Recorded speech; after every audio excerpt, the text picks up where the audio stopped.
Margaret Thatcher once declared that if you want something said, ask a man. But if you want something done, ask a woman. The Prime Minister's obviously been taking that advice. After a difficult week, he's put his fate in the hands of two women. His political survival now depends on them. The Home Secretary, Shabana Mahmood's got a plan to stop the boats. She's taking advice from the Danes. Fair enough. After all, the Vikings know all about landing boats illegally on English shores. The Chancellor, Rachel Reeves, has got that wretched black hole in the public finances to fill. Nobody yet knows what she'll do, including, it's whispered, the Chancellor herself. The Prime Minister says he's getting on with the job. Critics say that would be true if his job were Foreign Secretary. They want him to stop globetrotting, come back home and start cracking the whip over his unruly team. We'll be joined this morning by the Home Secretary, Shabana Mahmood, and the Shadow Home Secretary, Conservative Chris Phil. And I've been speaking to the exiled Belarusian opposition leader, Svetlana Tsikhanouskaya, about how the West can do more to stand up to Vladimir Putin.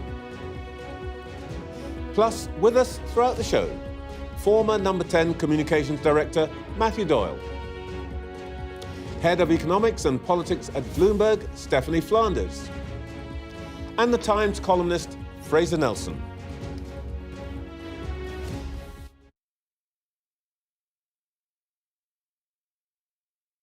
Trevor Phillips.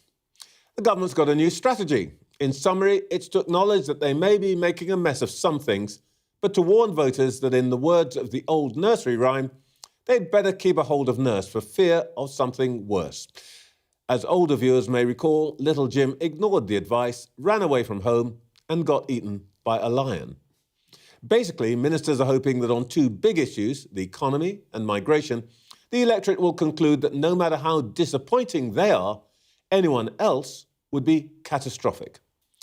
Well, pretty much everyone agrees that taxes are going up.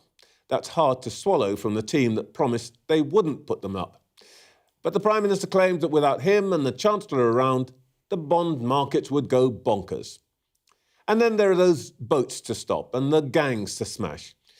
After 16 months, there are more, bigger boats crossing the channel, and the one in, one out policy turns out to be one in, one out, and one back again.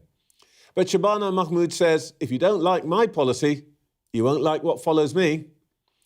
Well, realistic it may be, inspiring it ain't.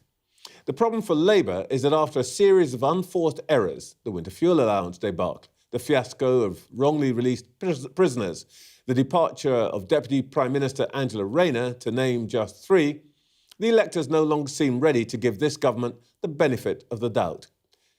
There may well be lions out there, but right now, many voters seem ready to take the risk that Nigel and Zach aren't the wild beasts Starmer makes them out to be, but cuddly cats who really couldn't do a worse job than his team.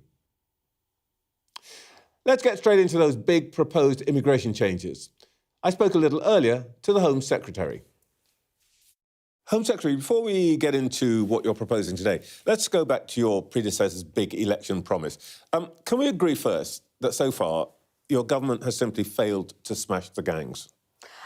I don't think that's true or a fair assessment of what we've done since we've been in office.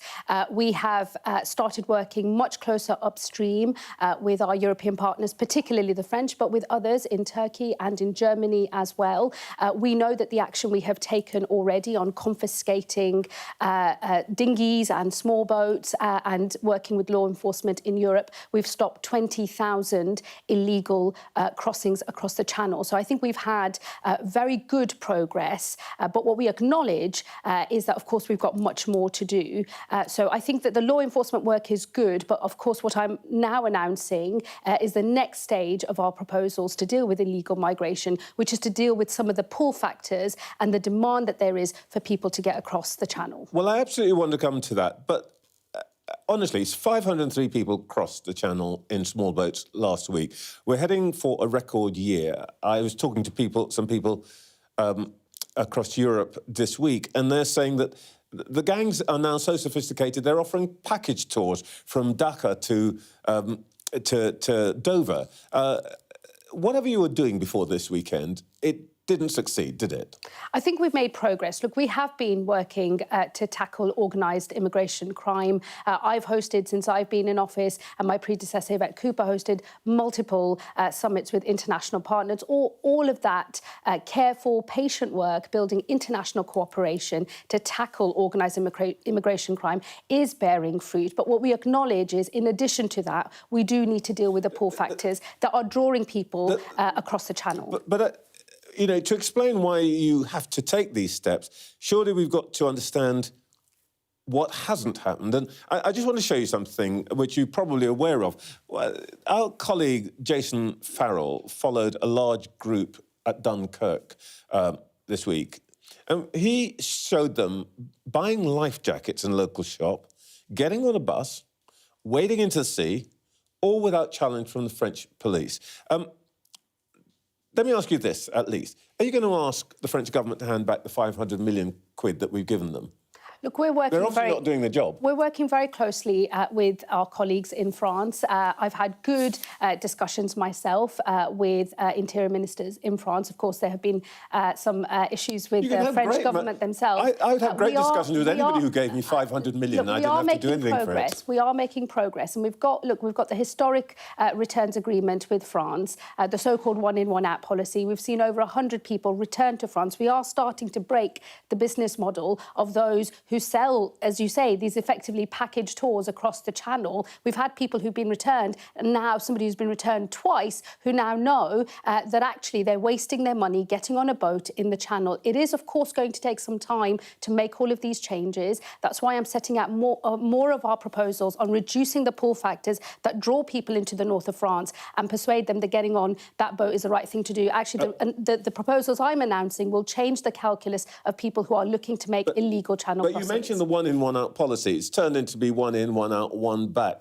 because the French aren't actually keeping them. Actually, what's happened, Trevor, is... The intelligent viewer would be asking... But let me just challenge that, because the individual who returned was quickly picked up by us. Two of them. Yes, and the biometrics immediately showed us that this is a person who's got no right to be here and had already been returned to France. We've already deported one of those individuals. The second is due for deportation very soon. We are showing the organised crime gangs and the migrants themselves who are looking to get in the channel, this is not worth your time. This is not a deal worth doing. Do not get in that boat. Well, look, the intelligent viewer is going to ask, if it's all going so well, why the drama of a new policy? No, what we're acknowledging is that we need to deal with the pull factors that draw people in the first place. So, of course, we're doing the work upstream in relation to organised immigration crime. We're working with international partners to do so. We've already prevented 20,000 illegal channel crossings. I know we have to go further because people are still getting in boats every day, crossing the channel, putting their lives at risk and those of other people as well. I want to break that business model, and I need to show that we can reduce those pull factors that persuade people that they should try to come to this country. That's what the new suite of proposals, the most sweeping set of reforms in modern times, that's what that is designed to do. Because I know illegal migration is causing huge divides here in our own country, and I do believe we need to act if we are to retain public consent for having an asylum system at all. All right, well, let's talk about what you plan to do. I know that you've been talking to the people who run the system in Denmark. And the aim here is to make it harder for asylum seekers to come to UK, easier for them to be deported, less in, more out. What exactly are you planning to do that hasn't actually been done before? Well, we're going to change a generations-old assumption that providing refuge is permanent. In fact, we're going to make that a temporary status that will be reviewed every 2.5 years. We still believe very strongly, and I believe, that we must provide sanctuary those who are fleeing wars and danger and conflict abroad. We still want to be a country that does that. But at the moment, our system is particularly generous compared to other countries in Europe, where after 5 years you're effectively automatically settled in this country. We will change that so that the status you get when your claim is granted and you're accepted as a refugee is for 2.5 years, and which is renewable every 2.5 years, and you're on a much longer path to permanent settlement in this country of 20 years. So that is changing the way that we look at refugee status, and it is designed to prevent some of those pull factors, because what I also want to do alongside the changes that I'm making on reducing those pull factors is to create more safe and legal routes for people to come here legitimately at our invitation, which we believe is the best way to bring people over from danger abroad and help them settle in this country. All right, well, let's take these in turn. It'll be 20 years before a refugee can apply for permanent settlement.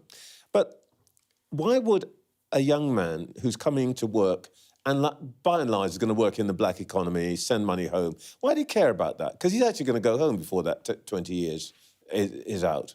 Well, we know that from what actually some of these individuals tell us themselves, that one of the draws to this country is the relatively generous periods of stay and ability to access permanent settlement very quickly, but also the family reunification rights that used to be the case, where effectively after 5 years you've got automatic family reunification. That was halted by my predecessor. That is one of the changes that we will be announcing as well. But so he's still there are 10, 15 years that he can work, he can build up money, he can send money home. We know remittances have gone up more than doubled in the last decade. That's why people do this. Well, there's two things I would say to that. Firstly, as you will know, we're clamping down on illegal working in this country. We've announced new checks with digital ID, which is where we want to be by the end of this Parliament, one credential that allows employers to check someone's right to work in this country. Since we've been in office, there have been over 11,000 raids designed to tackle illegal working. We've made over 8,000 arrests, and actually 1,000 people have been removed from this country as a result of that enforcement activity. So we've massively ramped that up, but we know we need to go further. I want to come back to that. Well, the other thing you want to do is to get the judges to be tougher. Does that mean, for example, you'd make it impossible for someone to claim they wouldn't be safe in France, as has happened recently? Well, actually, as it happens, people have been pursuing claims that suggest that they wouldn't be safe in France, or that the standards of accommodation in France aren't as good as they are in this country. We have been challenging those cases in court, and we've pretty much been winning all of those challenges. That's under the one-in, one-out agreement that we have with the French. And actually, we've got a very successful track record now of a few months of winning those cases in court. So we have good arrangements at the moment, but what I'll be announcing tomorrow is what the government intends to do on Article 8 of the European Convention on Human Rights, in particular, which is around the right to family life, where we want to constrain in legislation the way that is applied in immigration cases. I think that's the right thing to do, because we've seen an expansion of the way that right is applied in a way that is designed to frustrate the removal of those that, under our immigration rules, would not have the right to be in this country. So there will be legislation that will follow in relation to Article 8 and immigration cases. And we're, of course, discussing further reform, particularly on Article 3 of the European Convention, with our European partners as well. So yes, we are looking at legal changes as well, but we are also challenging decisions here in this country and winning those cases too. But you're not actually doing everything that Danes do, because that's all about essentially stopping people at the borders or returning them. In the end, though, the Danes have said that the reason that their numbers dropped is that they essentially made it really uncomfortable for people, asylum seekers, to be in Denmark without legal status. They put them in camps a long way away from cities. They made their accommodation very basic. What you might call a hostile environment. Is it your aim to create a hostile environment for asylum seekers here? No, my aim is to deal with illegal migration, to stop this being an issue that is dividing our country and that is causing huge pressure across our communities. And I want to do that by reducing the number of arrivals that come across boats across the Channel into our country. And that is why we are changing that generations-old assumption of permanent status into a temporary status. But they will still have a pretty high chance of not being caught. Right now, the chances are sort of 1 in 30 of being returned. You might cut it to, I don't know, 1 in 15, but it still means 14 people out of 15 are still going to be stuck. No, I reject that. I think that we can make these changes to reduce the number of arrivals coming into this country illegally and crossing the channel. We're also going to be increasing the removals of people who have no right to be in our country. And alongside that, we will be creating new, safe, legal routes. They'll start modest to begin with, but as we get order and control into our system, they will grow in generosity. And I'm sending a clear signal to people is, do not get on a boat. Do not seek to come into this country illegally. That pathway is much more difficult. If you are someone we brought over legally on a safe and legal route, that journey to settlement will be easier because we want to incentivise the behaviour we want to see and disincentivise and prevent the behaviour that is drawing people dangerously across the channel. You talked about the pull factors. Asylum seekers come to Britain rather than, say, France. Partly, in fact, this is the principal reason the research that I've seen shows that we have several large minority communities into which they can fit, frankly, in which they can disappear. The Danes have a very hardline approach on this. They restrict asylum seekers' access to public housing in named areas where there are more than 30% of ethnic minorities, low levels of education, low incomes. And right now, they've got 63 such named areas. And they say that's actually critical to reducing the demand. Why aren't you talking about that approach? Well, look, firstly, we're not going to be starting to dictate where people live based on percentages. That's not the sort of country that we are. And I don't think that ultimately in a country like ours, which is a very successful, generally speaking, very tolerant, multi-ethnic, multi-faith democracy, I don't think the test of integration here is whether you have a mix of coloured faces on a particular street or in a particular area. You're making the case for the Danish system. I'm just telling you that there's an arm of the Danish system which is essential, and you're not adopting that. No, I'm telling you that that's not something that I think translates into our country, and that's not something that we are going to be pursuing. But I also don't think that that's the sort of thing that we need in order to make our immigration system work in this country. At the moment, something like 40% of illegal migrants come into this country on a small boat. The same number are people who arrive on a student visa or a work visa, who at the end of that visa claim asylum and go into asylum accommodation as well. There is a lot to fix in our system where we have not been enforcing the rules that we should have been, and where our system has been too open to abuse. And the reforms that I am announcing tomorrow in the House will clamp down on all of that abuse and send a clear signal to people that we will have strong rules, we will bring order and control back into our system, and alongside that we will create new safe routes for people, because we still want to fulfil our obligations to help people fleeing wars and conflict around the world. One last point on this issue. You're the daughter of immigrants yourself. These policies that you're promoting will be tough on people like your parents who move because they're ambitious and want a better life for their children. But there's a deeper point that is being made by some people. How do you respond to people who say that you're being panicked into a racist immigration policy? I reject that entirely. I am the child of immigrants. My parents came to this country legally in the late 60s and the early 70s. This is a moral mission for me. I can see that illegal migration is creating division across our country. I can see that it is polarising communities across the country. I can see that it is dividing people and making them estranged from one another. I don't want to stand back and watch that happen in my country. What is happening with our illegal migration system is this is a broken system. It's not right-wing talking points or fake news or misinformation that is suggesting that we've got a problem. I know, because I have now seen this system inside out. It is a broken system. We have a genuine problem to fix. People are angry about something that is real. It is my job, therefore, to think of a proper solution to this very real problem, to do so in line with my values as a Labour politician, but also as a British citizen, and to have solutions that work so that I can unite a divided country. That matters more to me than almost anything else in politics. I'm not willing to stand back and watch my country be divided when I know we can fix the reason and the problem that is causing that division. We have a budget in the next 2 weeks. Chancellor said she wouldn't break her manifesto pledge. Then she hinted she'd raise tax rates, right? And then she hinted that she wouldn't. The last welfare secretary said that she'd cut the winter fuel allowance. Then she said she wouldn't. The party leader happens to be Prime Minister, says that government should stick to the two-child cap. The Deputy Party Leader, Lucy Powell, says that they shouldn't. Is there actually anybody in charge of the government? Look, Trevor, yes, the Prime Minister and the Chancellor are working very hard and absolute lockstep as they are writing that budget. I think that I'm a traditionalist on these matters and I don't believe in speculation about what may or may not be in the budget. I think everybody should just wait for the 26th of November when the Chancellor makes a statement and then we will all know. Let me tell you who's not waiting, the bond markets. Let me show you what's happened this week. Bond yields this week. As you can see, it all goes down, it's all fine, and then, boof. That thing at the end is the Chancellor suddenly deciding that she's not going to raise tax rate. The chaos is already costing us. And they shoot up according to what the Chancellor says, doesn't say, and so on. This is the cost of your government's indecision.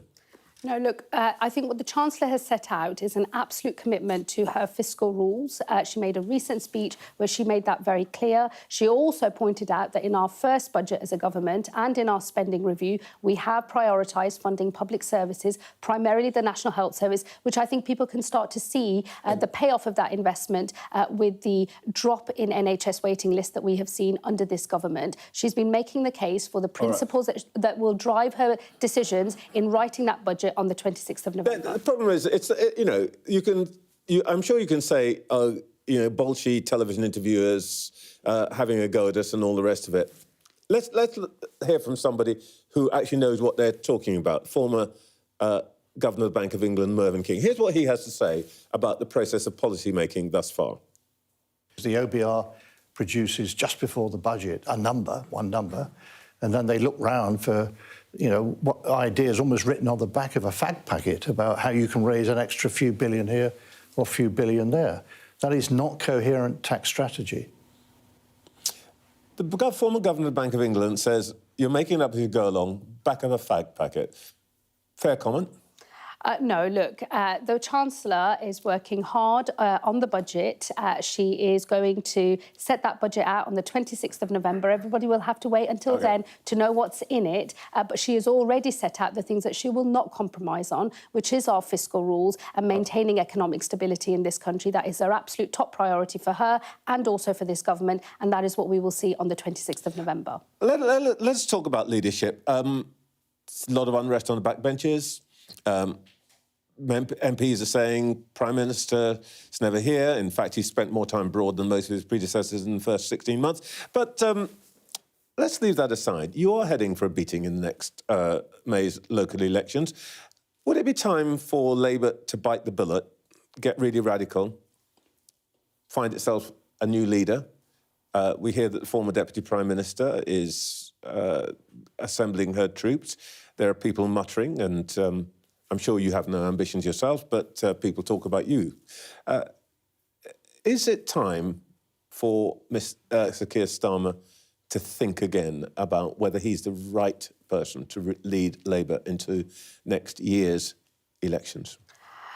No, Keir Starmer is our Prime Minister. We won an election just under a year and a half or so ago when people thought that we would not win an election for maybe a generation or more.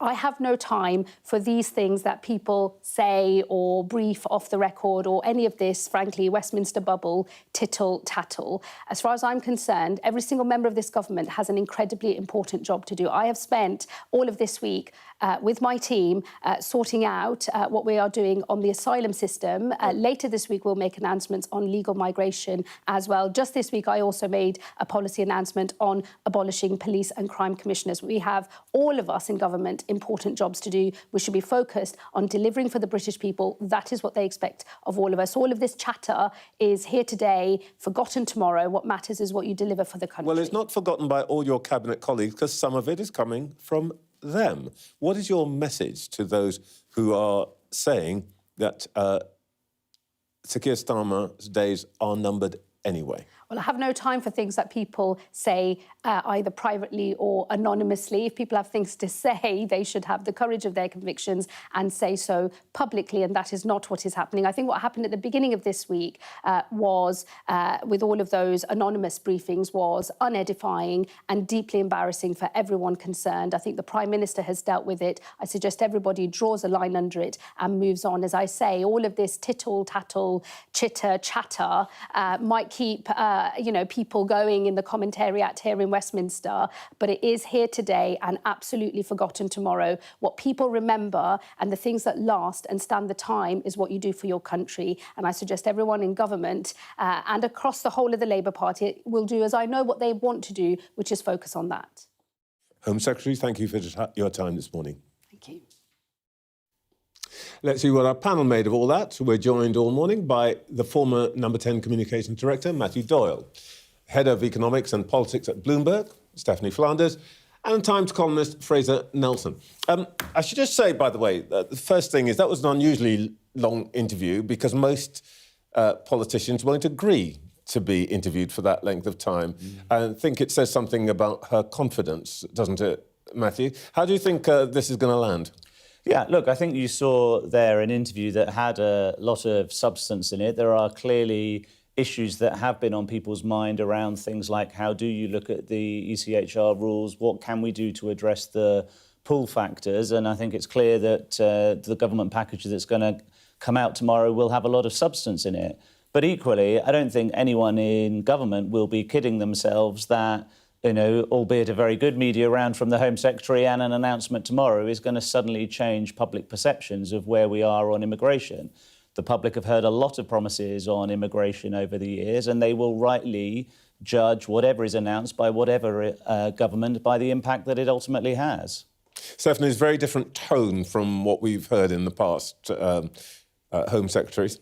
Yeah, and I think she does sound like she's someone who's getting a grip and, the sort of sad reflection on where we are and particularly the last few weeks, but some would say the last year of this building perception that this is a government that can't actually do what it said it's going to do and can't even just manage its day-to-day, handling of press stories with any effectiveness. I think the sad thing, we're going to get onto the substance of whether this is the right policy, whether it's going to move the dial on immigration. But, at this point, actually the most important thing for this government is just to show that it can make a decision, stick to it and implement it. And she does seem like someone, she comes across in your interview and all these other interviews, she comes across as someone who is, she gives the impression of someone who is in control of her own ship, is going to be very hands-on, focused on delivering within her ministry. Now, whether this happens, we don't know. But I think even just to give that impression, unfortunately, is quite a big shift from what's gone before. What did you make of it? This is a kind of vibe shift I see from the government. It's not so much as a massive policy shift, but the kind of language they're using, pointing to Denmark as an example, because Denmark is famously the most hardline of all Western European countries in immigration. So the idea is to say, look, there is new management, there is a new style, we're going to be doing tough new things, and if you don't like them, then that's your tough luck. So that's what the overall position is. And I think a lot of Labour MPs, they might not like it, but dozens of them will know that on today's polls, they're going to lose their seat to Reform for the next election. So that will make them a lot more receptive to tougher language. But the problem is that the language will only get you so far. What decides this policy is almost every single week we see the number of small boat arrivals, an increasing number of them being caught up in criminal proceedings at the moment. That is what shapes the public opinion on whether this is going right or wrong.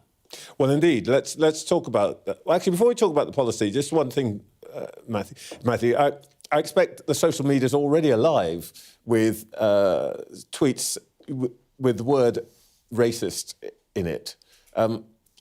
Does that help her, actually, or is that going to be a problem for her?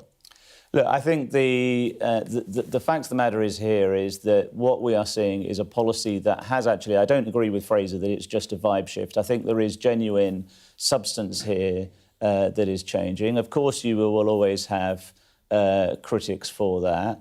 But you saw Shabana give a very strong articulation of why this mattered to her, why it matters to the government.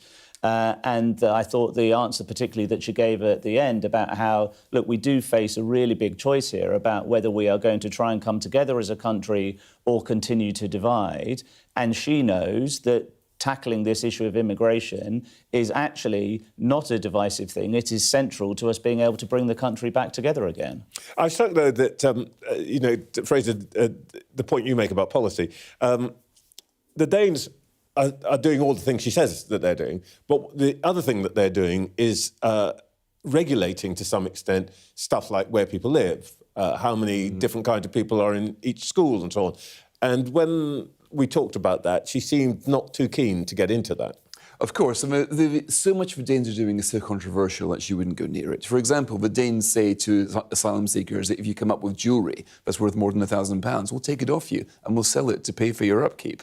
There's all sorts of policies the Danes have got which are designed to be kind of shocking, designed to send a message, don't come here for asylum. I think Denmark had something like 2,000 asylum claims last year. We had closer to 110,000. Yeah. So she's taking a little bit of a Danish thing, which is basically saying, OK, settled status is not necessarily guaranteed, but the Danes have got language tests, they've got integration tests. There's no sign of us doing the same sort of thing here. But the Danes, crucially, have made this is a social democratic government, a left-wing government, which is coming up with policies over here associated with Nigel Farage, or even to those to the right of Nigel Farage. But then again, Denmark's got a centre-left government, been re-elected twice, heading for a third time. Now, that's what Labour want. But how far can you do this without alienating your core vote? And I think it's interesting that, one of the international relationships that Keir has built has been with the Danish Prime Minister, Mette Frederiksen. This is something that they've talked about a lot. I remember when she was over in February, we had a long session on this, as well as the immediate crisis there was at that time to do with Greenland. So, this is an example of how that international engagement does help when it comes to your domestic policy. OK, so it's tough, but let's talk in a little while about whether it is actually tough enough. It is a little past 9 o'clock. You're watching Sunday Morning with Trevor Phillips. In the last hour, the Home Secretary told this programme that the asylum system is broken and illegal migration is causing huge divides in the United Kingdom. Shabana Mahmood said she's working on a Danish-style scheme to make the UK less attractive to migrants and to stop people getting on boats. Lots more to come this morning. Shortly, we'll hear from the Shadow Home Secretary, Trevor Phillips, and the Belarusian opposition leader, Svetlana Tsikhanouskaya. So, now, what would the Conservatives do differently on immigration? They had many years in government to sort it out, of course, but they managed to deport only 4 people under their Rwanda scheme. I've been speaking to the Shadow Home Secretary, Trevor Phillips. Trevor Phillips, we understand that the government plans to introduce harsher measures to bring down numbers of asylum seekers and increase the numbers being returned. Will you welcome this? Well, where it makes sense, we'll, of course, support sensible steps. What the government has announced, I think, is a combination of very small steps in the right direction with a few gimmicks as well. Of course, over the last year and a half, we've had all kinds of gimmicks from this government. Remember, they used to claim they were going to smash the gangs. Then they said they were going to the French would intercept boats near the French shore. Then they said they were going to have a one-in, one-out deal, which has turned out to be 16,000 people coming in since they announced it and only 100 going out, meaning people have a 99.5% chance of staying. So some of these announcements, I'm afraid, are gimmicks in that vein. There are 1 or 2 small steps in the right direction, and where there are, yes, we'll support them. It's a bit mean to describe the lifting of the period from which you'll have to be here to apply for permanent settlement from 5 to 20 years. So that's quite a big step. Well, we've already actually said they should go a lot further. We've said it should be 10 years for everybody, and we've said for illegal immigrants, and they've said for them it should be 20 years. We say for illegal immigrants, they shouldn't get asylum and they should be deported within a week of arrival. So I'm afraid to say, compared to the proposals that we set out at our party conference, what Shabana Mahmood is saying today is a lot weaker. Well, you could always say that you want to do that, but with respect, you wanted to do all sorts of things, but you didn't have the machinery to do it. Surely, perhaps she's being a little bit more realistic than you were, because you promised all sorts of things. You promised to bring down immigration below 100,000, and actually it went up to a net figure north of 700,000. Well, look, the Conservative Party is now under new leadership. Kemi Badenoch was never Prime Minister. I was never Home Secretary. We've now got a different approach. And I'll tell you what is realistic. In order to control our borders, we need to come out of the ECHR. You know, one of the country's top barristers wrote us a 200-page report analysing the law around borders. And it's basically impossible to control a country's borders while inside the ECHR. So that's why we now are proposing to come out of it completely. That would enable us to control our borders, for example, by deporting every illegal immigrant within a week of arrival. But that is not something, apparently, which this Labour government is prepared to do. You couldn't even get anybody off the ground to Rwanda, for goodness sake. And that was your big policy. And you're now promising to deport every illegal immigrant, by which we're now talking hundreds of thousands of people, by the way. And what stopped the Rwanda scheme? It was the ECHR. No. We had to pass a new law to overcome the application of that. And it was ready to go, by the way, just after the election. And what did Keir Starmer do? He cancelled that Rwanda plan just days before it was due to start. The first plane was due to go off on July the 24th of last year. And because he cancelled that with no replacement, the numbers crossing the channel have surged under this Labour government. All right, what you're trying to tell me is that you would be even tougher than Shabana Substantially tougher. Mahmood. I've given you a couple of examples. Let me give you an opportunity to be tougher. One of the things that we haven't heard from the government yet is how they respond to the part of the Danish system which is to limit access to public housing to asylum seekers and immigrants where it's thought there are too many such people in an area. So they've identified in Denmark 63 areas where they won't put asylum seekers on the grounds that there are too many. And they'll even demolish an apartment block if they think there are too many. Are you ready to go that far to make Britain a hostile environment for asylum seekers? Well, I don't think we're proposing to demolish apartment blocks. What we are proposing to do is say that we want no illegal immigration whatsoever. Stop the problem at source before people even get here. That's a slogan. I'm putting you to a very practical measure that the Danes have adopted, which is to say that in no area will we put asylum seekers if there are more than... the numbers they have are 30% of what they call non-Westerners in the particular area. Would you go as far as that? Because that is the answer to reducing demand from asylum seekers. No asylum seeker wants to go to a place where they won't be able to live near their people who speak their language and their mosques and so on. Well, I think the way to stop the demand, to stop the pull factor, isn't to start demolishing apartment blocks or to move people around. The way to stop demand is to be clear that if anyone enters this country illegally, whether by small boat or any other means, they will immediately, within a week, get deported back to their country of origin, if safe or possible, or to a safe third country. That will end the pull factor. You keep making the statement that you're going to do something, which you conspicuously failed to get anywhere near in the 14 years you were in government, even when you were the immigration minister. Come on. Well, that is because we were in the ECHR at the time, and we've now reached the conclusion... You just didn't have the machinery to do it. That's not true. What stopped us doing those things was being in the ECHR, and that is why we now need to come out of the ECHR so we can do these things and make sure anyone entering the country illegally gets rapidly removed. Then there won't be a pull factor in the first place. All right. Well, look, your colleague Katie Lamb, I think, touched on this when she said a rather interesting thing about people. She said, and we can put up the quote, it's not the fault of the individuals who came here. They just shouldn't have been able to do so. They should go home.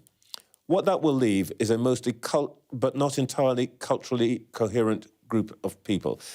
Now, we can get into whether the language is right or not, but the sense is that the aim is to create this cultural coherence, to stop, essentially, these separate communities building up. Do you agree with the sense of what she said? Well, there's a couple of points that I would make myself. The first is that numbers coming into this country, both illegally and legally, for many years now, have been far, far too high. We've had very high numbers coming in without integration, and that has meant, in some parts of the country, we have seen communities growing up which have their own cultural identity that is dominant and is separate to British identity. And I think we need to see a society where there is a British identity and a British culture that everybody signs up to. Because without that, you have a divided nation. And as Abraham Lincoln said in a different context, a divided House can't stand. Now, that is partly a question of numbers and dramatically reducing numbers. It also means removing people who have no right to be here. And we think there are between 1 and 2 million people here illegally, and they should be removed. But, you know, I've put to you a simple proposition, which, let's go back to the Danes, which they are very strong on. Yes, control the borders, but also make it a requirement for people to integrate language, where they live, when they can bring in spouses. So, for example, they've put an age limit on when you can bring in spouses, and what they tell you in Denmark is that actually that has reduced, if you like, the practice of bringing in new migrants for family reunion absolutely dramatically. Now, I agree with that. So I agree with that. Okay. I agree with the fact that English language should be non-negotiable. So we should not be spending tens or hundreds of millions of pounds on translation. But if I may say so, every time I put something to you, you tell me what your objective is, but you tell me you won't. You're not that keen on the method. So I understand what your objective might be, but you don't seem to have any idea how you would actually achieve any of these that's things. Not true. Let me give you 4 or 5 concrete examples. Right. Firstly, numbers. We need to have a cap on legal inward migration each year, so the numbers are very, very dramatically lower. We need to deport every single illegal immigrant within a week of arrival. There are between 1 and 2 million people here illegally. We need to deport all of those. We need to have a requirement for English language. We should no longer be funding English language lessons, and I agree with the Danish family policy. We should only allow people to bring family members in where both spouses are over, say, 23 or 24, and there should be an income requirement, so only people earning decent amounts of money, say £38,000 or higher, can bring in family members. So you asked some specifics, Trevor. There are 5 or 6 specifics straight off the bat there. That's your policy, but none of which, by the way, you're going to hear from Shabana Mahmood. Well, I'll tell you. We'll hear we hear from her when she's in the seat. But the truth is, you're in an uncomfortable position. You're in an uncomfortable position because she shot your fox, hasn't she? Nonsense. You just can't be tougher than she can. You can say the words, but in truth, you can't actually deliver. Well, I'm afraid that's complete nonsense because she is proposing to stay in the ECHR. She's proposing to try and tinker with Article 8, which Theresa May tried unsuccessfully to do. She's going to try and renegotiate Article 3, apparently, but you can't do that because it's absolute. We, by contrast, will come out of the ECHR entirely. We have a policy of completely refusing to even hear asylum claims from illegal immigrants. She does propose to hear them and give them a path to citizenship, albeit after 20 years. So there are 2 examples straight away there where what Shabana Mahmood is saying is frankly too weak and won't get control of our borders. Well, this all sounds quite tough, but we can discuss. We'll no doubt discuss many times whether it really is. One last question, really. You and your leader have been saying that the government gives the appearance of being weak and divided and rudderless and chaotic in a death spiral. Of course, your party would know all about that because that's exactly where you spent several years. What's your advice to Keir Starmer? Well, we've obviously, as a party, moved on from that and we're now united behind our leader. But clearly the Labour Party are unable to do that. They are fighting like rats in a sack. You've got Keir Starmer briefing against Wes Streeting, you've got Angela Rayner sharpening the knives in the background. Goodness knows what Bridget Phillipson and Lucy Powell are both up to. Instead of serving the national interest, the Labour government are fighting each other just weeks away from a budget that will unleash enormous tax rises on this country, that will drive up unemployment even further. It's hit a sort of 5-year high already. Instead of serving the national interest, they are fighting each other and they should get a grip of themselves. Chris Phillips, thank you for your time this morning. Thank you, Trevor. Back to our panel, Matthew Doyle, Stephanie Flanders and Fraser Nelson. Stephanie, look at my face, it's completely straight, right? Prospect of deporting 1 to 2 million people under a Conservative government. Probability? Well, I think you're posing... I think what we see there with that interview and your question is sort of different levels of just the challenge, the excruciating challenge of a polarised political environment. I mean, on the one hand, you have easy, extreme solutions at both ends. In the case of the US, it's sort of Trump and anti-Trump, and it's almost impossible for anybody to carve out any ground, any kind of practical policies and proposals in between there. And I think the same thing is starting to happen in the UK. And it's made worse by the fact that the two parties that are still trying to carve out some kind of centre ground of politics have their records behind them. And the voters have that in their minds every time they participate in this kind of arms race of who can sound tougher on immigration. There are so many elements contributing to why people care about immigration. It's the volume, the sheer volume and impact on communities, which often descends into can easily slide into racism when you talk about that impact. There's the cost of the whole system, and then there's the sort of rules, the fairness, perceived efficiency. It's much easier for mainstream parties to just lean, and particularly this government, to lean on the rules and the efficiency of the system, but anything you do there is going to cost more, and it's not going to sound like it's dealing with the issues in communities. But I think it's interesting that two very different interviews, but actually their parties face some of the same issues. You agree with that?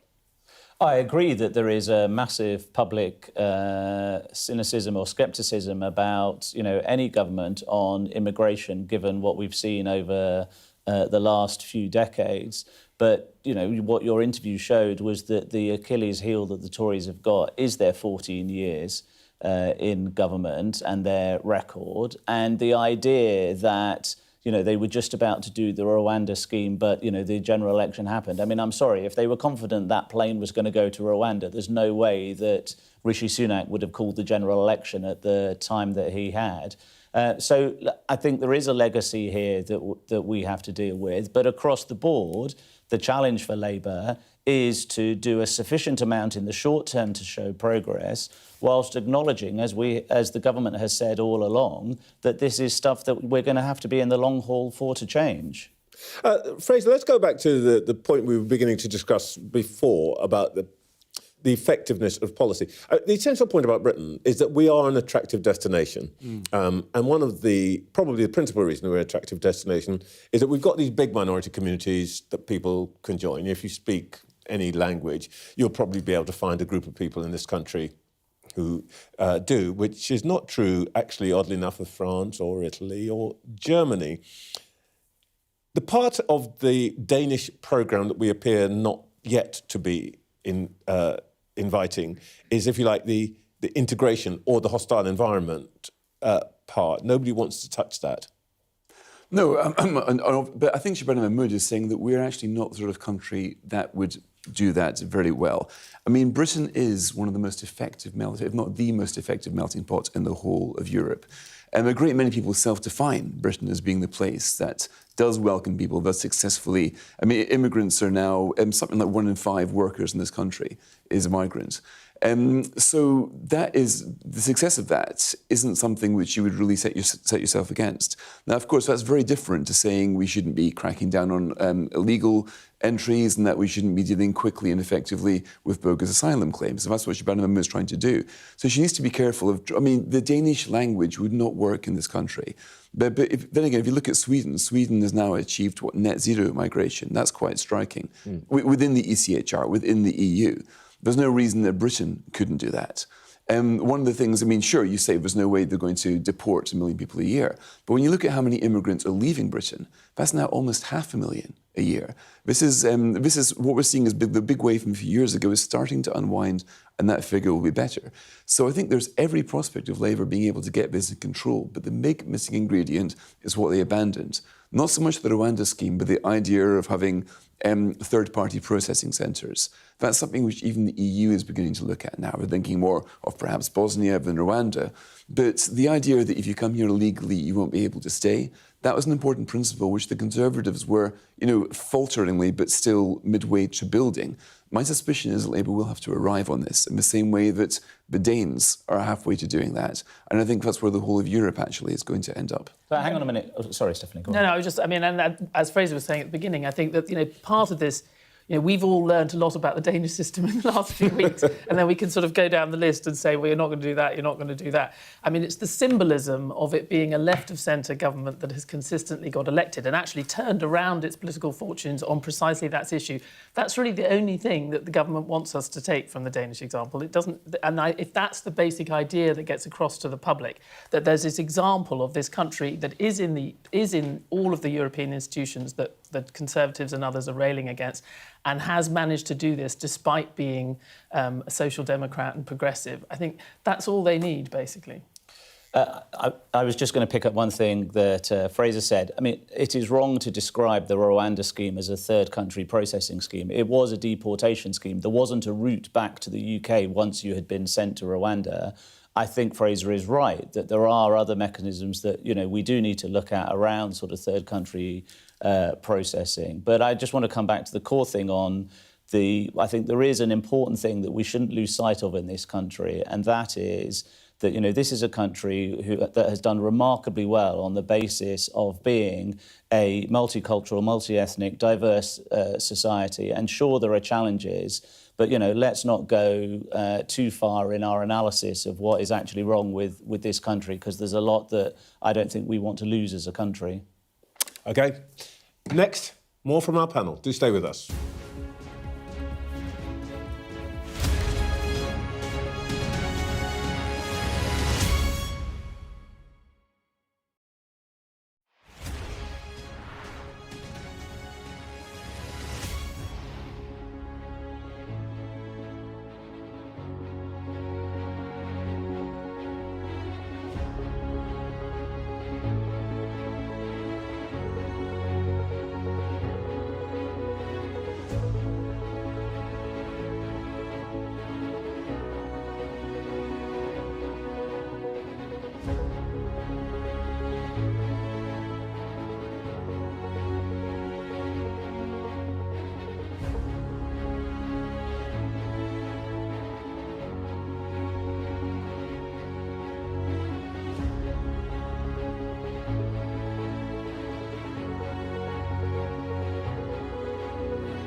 There's always more to the news than a headline.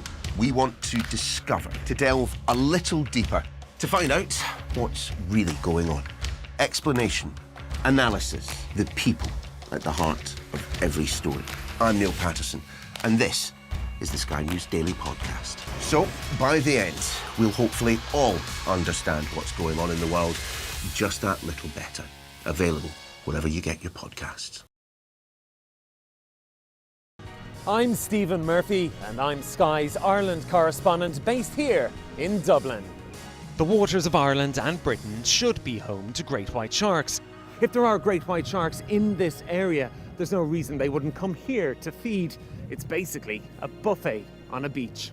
This could be not only a record-breaking storm, but potentially the most dangerous storm ever to hit Ireland. What might happen if Russia attacked the UK?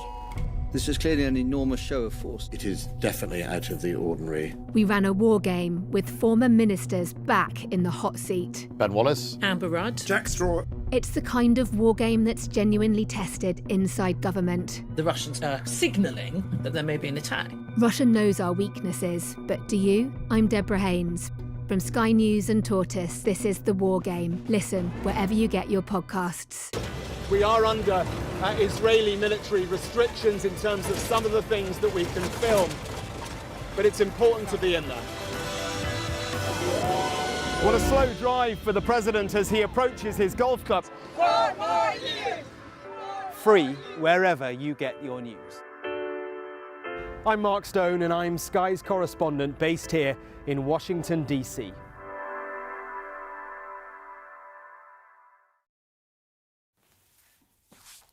Back to our panel, Matthew Doyle, Stephanie Flanders and Fraser Nelson. I want to get on to the budget, but just to wrap up on this issue of the new migration policy and asylum policy.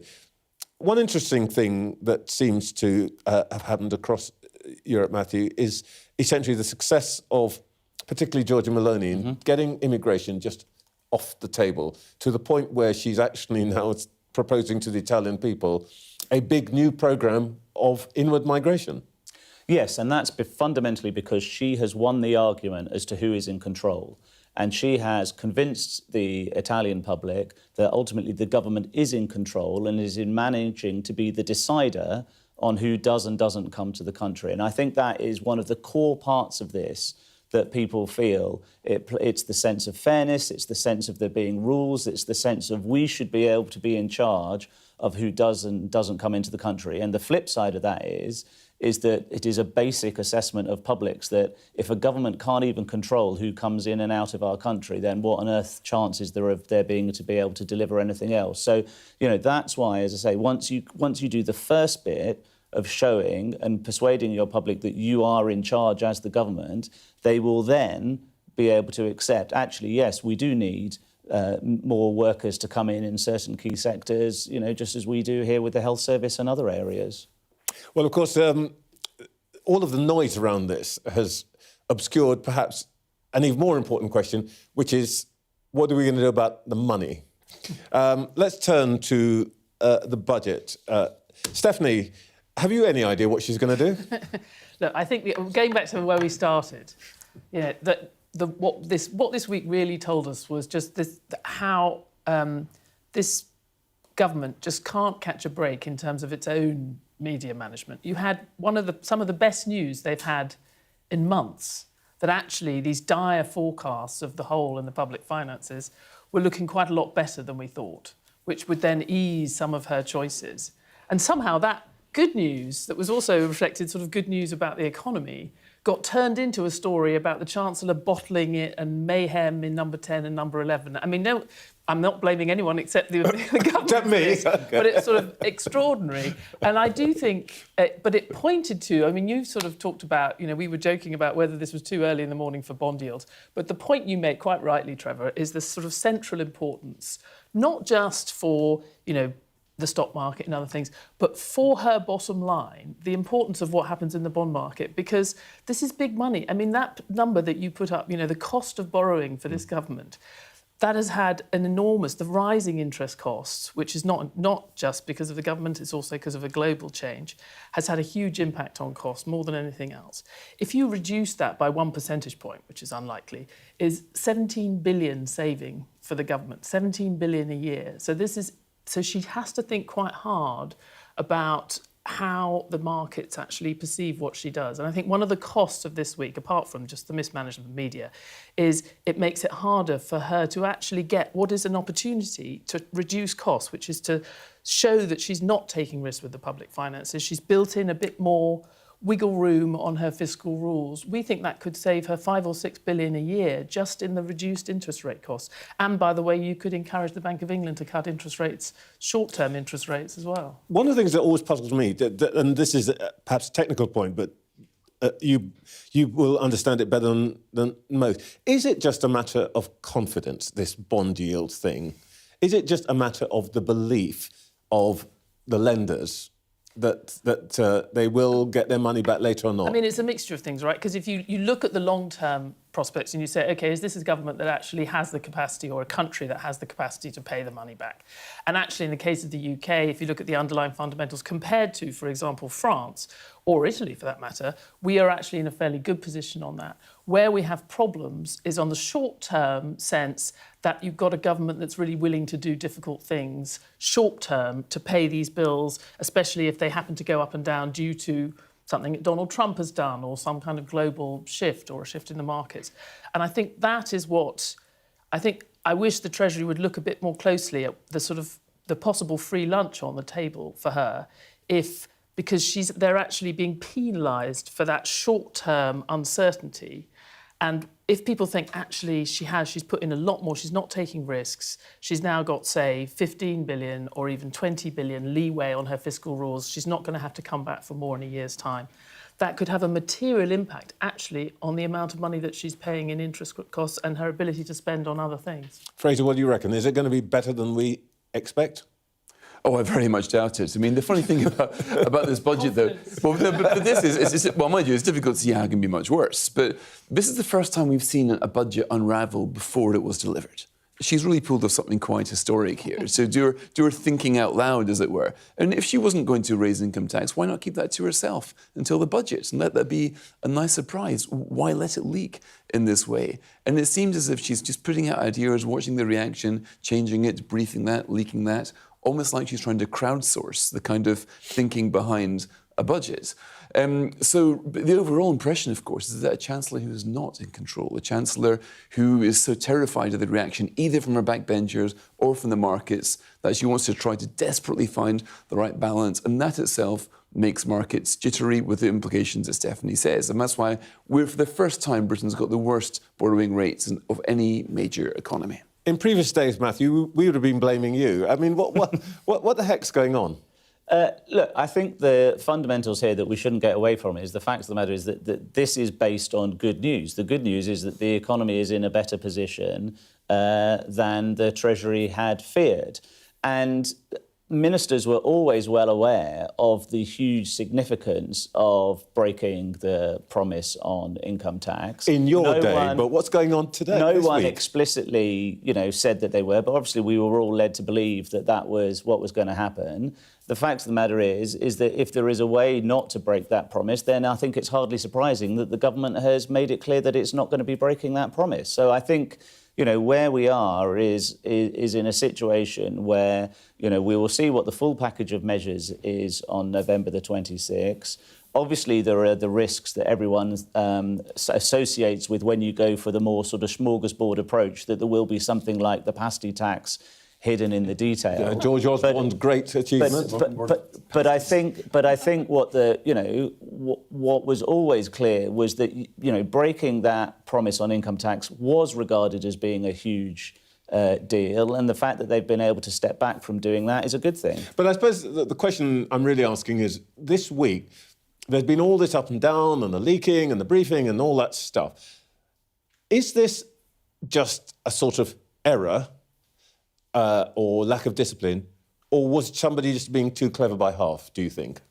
Well, look, I think we've seen a number of different things this week. Not least, we've seen a number of significant good news stories from the government, like NHS waiting lists coming down, the SMR reactor being built in Wales. There are... You're doing exactly what Director of Communication is supposed to do. But my point is that, as ever, with these things, there will be the news cycles of the week where there's the ups and downs. There will be the fundamentals that the public will make a decision on in a longer course. And I really think that getting a balance between those two things is very important. You're reminding us of the things that got lost in all this, in this mismanagement of the story. And I'm not. Look, am I saying that I think this week was perfect? No, of course it wasn't. I think clearly the outcome, in terms of how the media played out this week, was not what the government wanted at the start of the week. All right. But at the same time, let's also not catastrophize it into something it isn't. All cabinet ministers, watch and learn, a lesson in how to play down the catastrophe of the week and make it look good.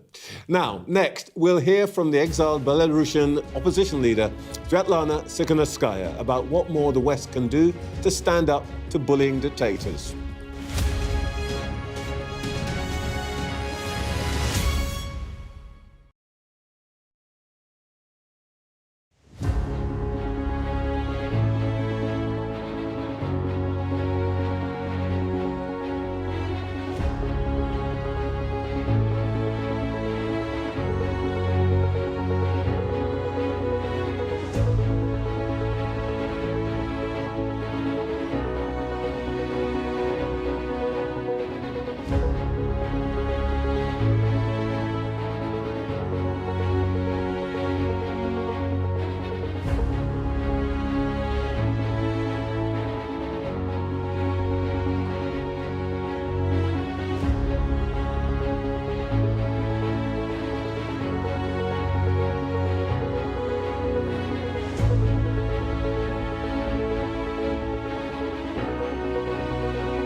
There's always more to the news than a headline.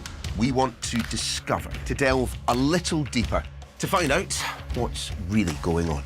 Explanation, analysis, the people at the heart of every story. I'm Neil Patterson, and this is the Sky News Daily Podcast. So, by the end, we'll hopefully all understand what's going on in the world just that little better. Available wherever you get your podcasts. In Ukraine, Putin's drones and missiles continue to kill and terrorize the population. Back in 2022, tens of thousands of invading Russian troops came through Belarus, a dictatorship to the north controlled by President Lukashenko. After the last sham elections held there, opposition leader and activist Svetlana Tsikhanouskaya was detained and exiled to Lithuania, where she's recognized as the legitimate Belarusian leader. Earlier this week, I spoke to her when she was in London to receive a Magnitsky Human Rights Award. Svetlana Tsikhanouskaya, you live in a way with danger. How seriously are you at risk? Look, all the people who live in Belarus and opposing the regime, and all those people who left the country because of repressions, we are all targets of the regime.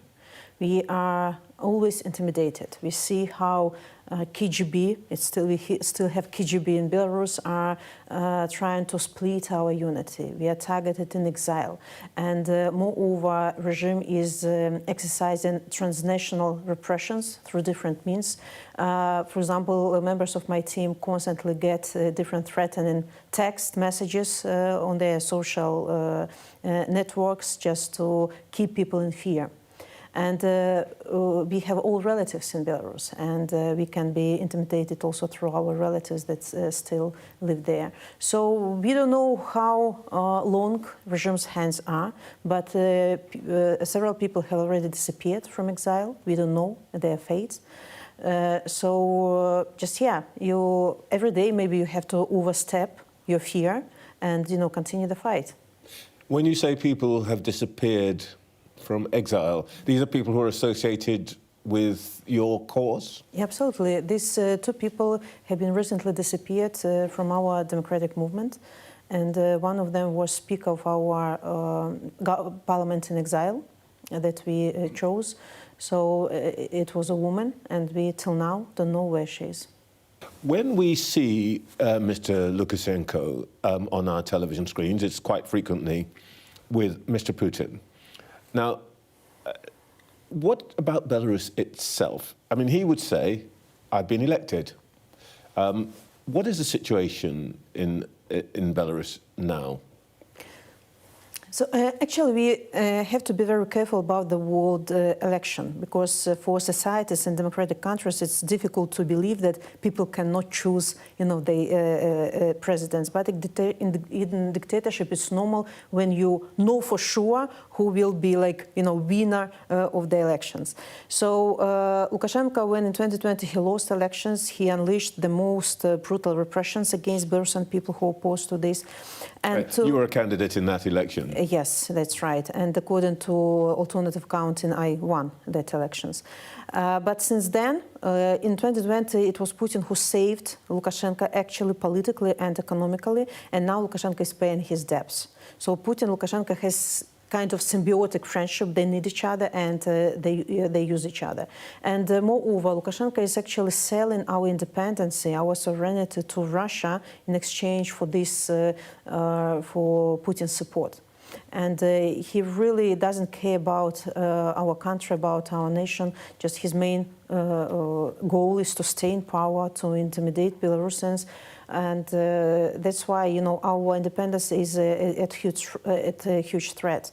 And our democratic allies, countries that, they have to be interested in independence of Belarus, because while a dictator is there, it will be constant threat not only to Belarusian people, but also to our neighboring countries. We already see how Russia, together with the Lukashenko, testing the borders of NATO countries, how far they can go until there will be reactions. There are already drones, nuclear terrorizing or blackmailing constant. So the aim of dictators usually to keep democratic world in stress. We, of course, see the situation in Belarus in the context of the war in Ukraine. Russian troops came via Belarus into Ukraine and so on. So, as you say, there's a wider context here. Do you feel that the West is doing enough to support the opposition in Belarus, support the Ukrainians? For sure, we are extremely grateful for all the solidarity and support and even words of condemnation of the democratic world. But of course, much more can be done. We see that, for example, sanctions on Lukashenko's regime, there were already about 2 years that no new sanctions are imposed. And this undecisiveness is perceived as weakness by dictators. They think that democratic tools, institutions are not strong enough. The democratic world is not united enough to help those who are fighting actually, for all of us. And of course, Ukrainians, first of all, have to be given everything they need to win this war. And do you think that that is not happening right now? Of course not. If Ukrainians are given all the possible weapons they need, if the democratic world, will let Ukrainians, to use all the possible weapons that the democratic world, have.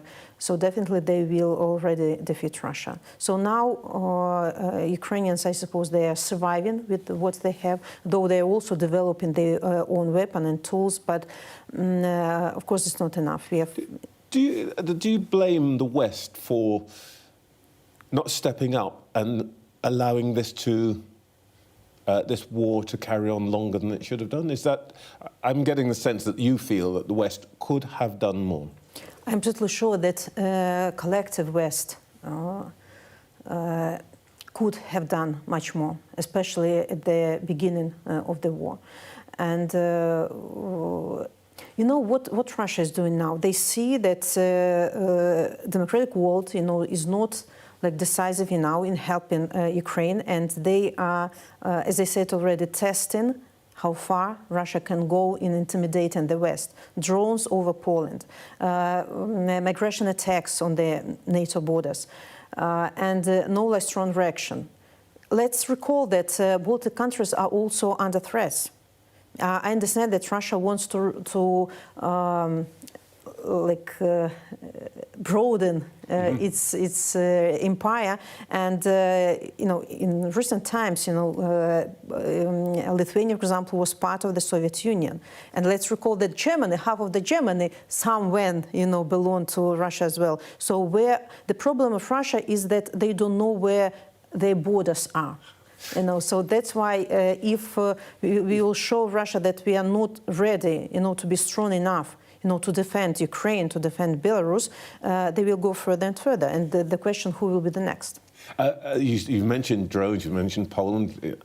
As you say, Russia essentially pushing out its fighters over Romania and so on. It has friends, of course. Hungary.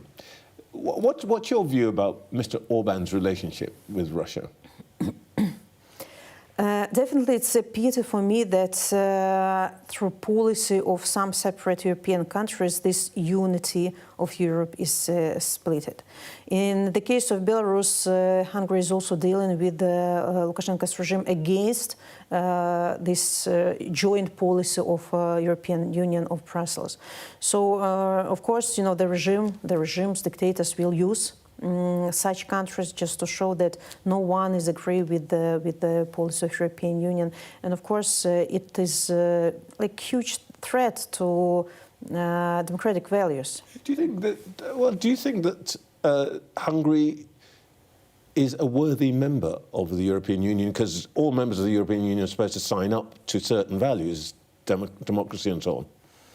I think it's up to European Union countries, to decide or up to Hungarian people, not to us.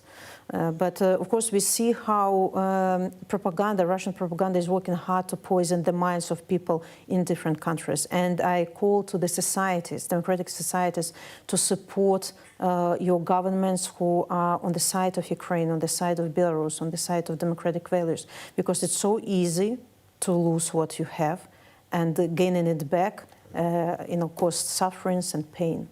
Just one quick last question. You described yourself earlier on as an accidental candidate. I read that you also stood out of love for your husband, your country. What made you do this? No, at that moment it was just step, as you said, because my husband was in jail.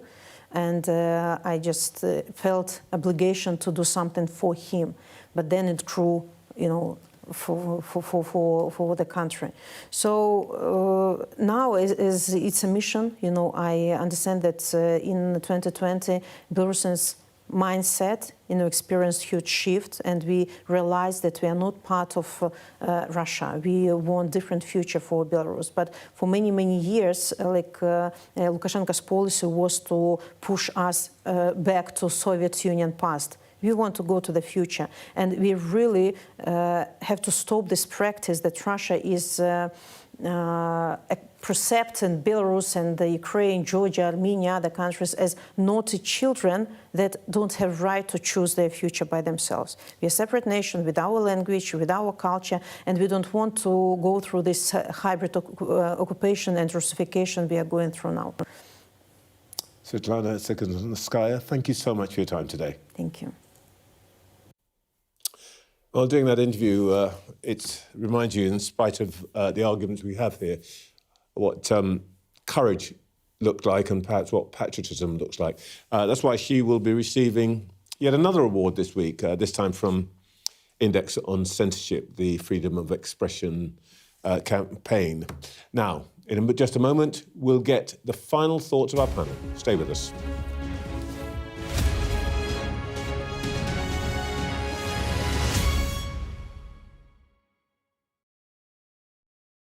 Liberation Day. By popular demand, wow. Here we are. Donald Trump. It is quite the story. Wherever it goes, on Trump 100, we go with it. Can you tell us who you're looking for? Unbelievable we've come to this. Are you overstating the reach and significance of this deal? Not like you said it. From the UK. Why don't you go back to your country where you have a major migrant problem? It was 10 feet from him, and all of a sudden the shots rang out. People impacted. I'll tell you on another day on the podcast what that was all about. Join us wherever you get your podcast.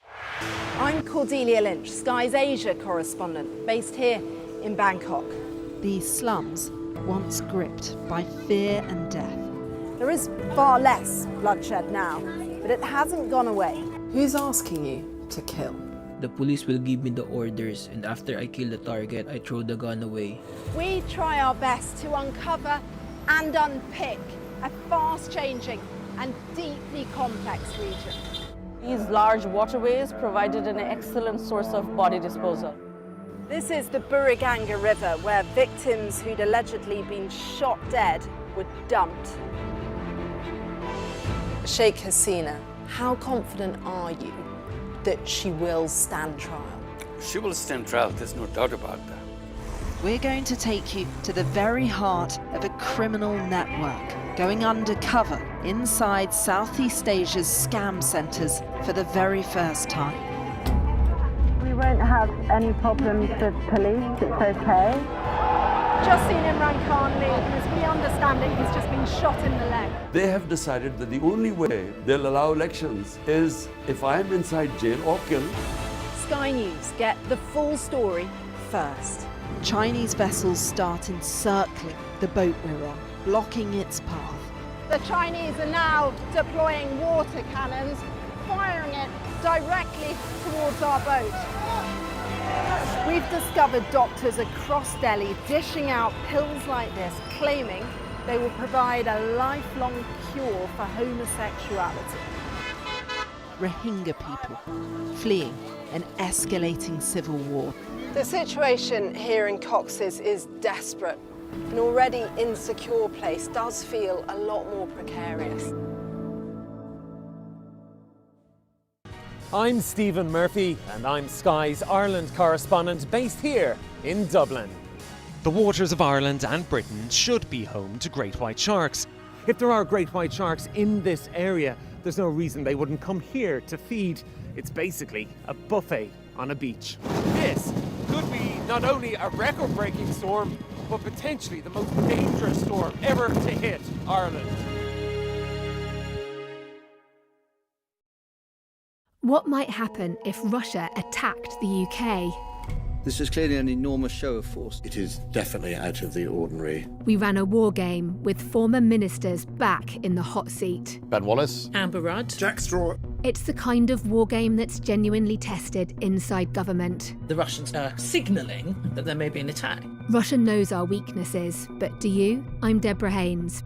From Sky News and Tortoise, this is The War Game. Listen wherever you get your podcasts. Back to our panel, Matthew Doyle, Stephanie Flanders and Fraser Nelson. Let's do what we normally do at this point in the show. Let's have a look and see where everybody's standing in the polls. Well, pretty much where they were last week. Reform steady, around 30. Labour and Conservatives plummeting. And actually, between them, to me, this is always the most significant thing. Labour and Conservatives between them not breaking 35, or just breaking 35%. Fraser, the talk this week has been Starmer is finished, and it's sooner rather than later, but later would be next summer. That's right. If you look at the betting markets, they think he's going to go after the May elections next year. Because even if you want to ditch him, then why have a new leader and put him into the maul of the next May's election? I think this would be a terrible mistake for Labour. The problem is not the leader. The problem is delivery. And if they get rid of him, they'll start to look exactly like the Tories that they replaced. They're already sounding like the Tories, but they replaced with all of this bizarre briefing going on right now. And I think what we're seeing right now is an incumbency problem right over Europe. Governments are struggling to deliver because the state is struggling to deliver. This so-called state capacity issue is a feat that's basically the government can be so shot down by judicial reviews, by various other human rights, etc., Equalities Act. The government struggles to enact reform. It struggles to enact welfare reform. It struggles to build power stations and get electricity prices down. Those problems are going to beset whoever is Labour leader. And I think the idea that a personality shift is going to significantly help Labour is for the birds. And if Labour do that, to me, if you get rid of an elected leader, he does carry a democratic mandate right now. Usually his replacement doesn't carry that mandate, can't really stop cabinet squabbles. We'll end up having to have an early election and look behind you and we can see who would win that early election. Matthew, a 30-second seminar on the impossibility of getting rid of a Labour leader. Well, as you know, culturally it's something that the Labour Party has always been resistant to doing, and for good reason. I think, we are only 16 months on from a general election that the Labour Party won under Keir's leadership, and one of the reasons why we were in the position to win that general election was because of all the reforms that Keir did to the Labour Party in opposition, not least distancing the party from Corbynism and getting rid of the scourge of anti-Semitism that had been within the party. So, look, we look at the polls all the time, but there is one crucial thing to remember about opinion polls. Opinion polls do not predict the future. They are a snapshot of opinion, in a period of time. When I started working for Keir in 2021, nobody was predicting that he was going to win a general election in 2024. Indeed, columnists were writing articles that Boris Johnson was going to be Prime Minister for a decade. So, I think all of this stuff needs to be, recognised as there are absolutely challenges that the government face. Fraser is absolutely right on the challenge of delivery. But let's look at a core thing here. When this Labour government was elected, there was a debt to GDP ratio of basically 100%. When Labour was elected in 1997, it was 50%. That automatically changes any government, any Prime Minister's ability to manoeuvre and to do the things that you want to do. And frankly, I don't believe that a change in leader does anything to solve those structural economic problems that we've got as a country and that we need to tackle. Did you buy the argument that's being made this week, Stephanie, that if Reeves and Starmer were not there, the bond market would go into meltdown? I mean, I think we can. It's going back to what we said before. It's the sort of message of continued chaos. And actually, lots of people in the markets, and these are kind of individual investors. It's not just a monolithic thing. They were very happy when Labour came in, even if they thought it might cost a bit. You know, there might be some sort of some policies they didn't particularly like, because it was a shift away from the perceived chaos, the constant changing of leaders. To Fraser's point, so anything that suggests, which of course they're already getting that sense. That we're going back to that, I think, is going to be corrosive. But look, there's the real life challenges to state institutions that governments are facing everywhere, which Fraser mentions. And then there's what I was talking about earlier, which is the sort of rhetorical political challenge presented by a polarised environment, which Donald Trump has done an enormous amount to contribute to, but we obviously see in social media, in the rise of these easy answers. And I just think it's that dual challenge which you're going to see both parties in the middle just trying to sound credible and answering. OK, well, we'll keep watching. That's it for this week's show. Back next Sunday, 08:30 in the morning.